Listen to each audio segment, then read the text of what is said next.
Hi, welcome to my channel. Raghava weight loss 30 day சேலஞ்சில் இன்றைக்கி ராகவா 13வது நாளை ஸ்டார்ட் பண்ணுறாரு. இன்றைக்கி அவரோட வெயிட் என்ன அப்படின்னு செக் பண்ணி பார்க்கும்போது 60 கிலோ 150 கிராம் இருக்கார். இதை ஃபஸ்ட்டு நம்ம நோட்டில் என்ட்ரி பண்ணிப்போம்.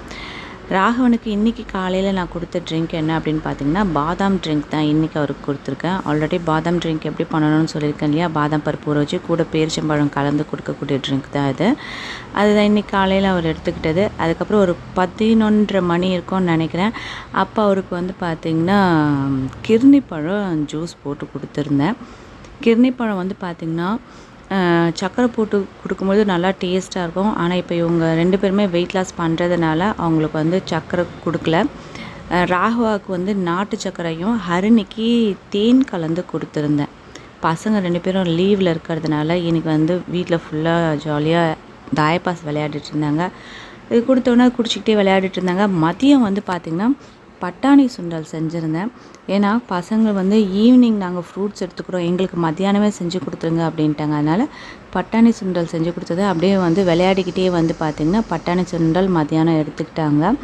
மத்தியானம் லஞ்சுக்கு நான் அவங்க வந்து தனியாக சாப்பாடு எதுவும் எடுத்துக்கல. பட்டாணி சுண்டல் தான் மத்தியானம் லஞ்ச் மாதிரி அவங்க எடுத்துக்கிட்டாங்க. ஈவினிங் வந்து பார்த்திங்கன்னா அதுக்குள்ளே இவங்க விளையாடின இந்த தாயப்பாஸ் முடிஞ்சிருச்சு. ராகவா தான் இந்த வாட்டி ஜெயிச்சிருக்காரு.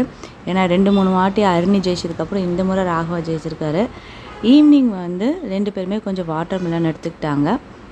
நைட்டு தோசைக்கு ராகவா தக்காளி தொக்கு வச்சுன்னு இன்றைக்கி டயட் அவர் வந்து கம்ப்ளீட் பண்ணியிருக்காரு. இந்த சம்மர் டைமில் குழந்தைங்களுக்கு நீங்கள் எவ்வளோக்கு எவ்வளோ வந்து நீராகாரமாக கொடுக்குறீங்களோ அவ்வளோ உடம்புக்கு நல்லது. அது மோராக இருக்கலாம், இல்லைன்னா இது மாதிரி ஜூஸாக இருக்கலாம். இது மாதிரி கொடுத்தீங்க அப்படின்னா குழந்தைங்களுக்கு உடம்புல இருக்க அந்த நீர் சத்து குறையாமல் நல்லா எனர்ஜியாக இருப்பாங்க.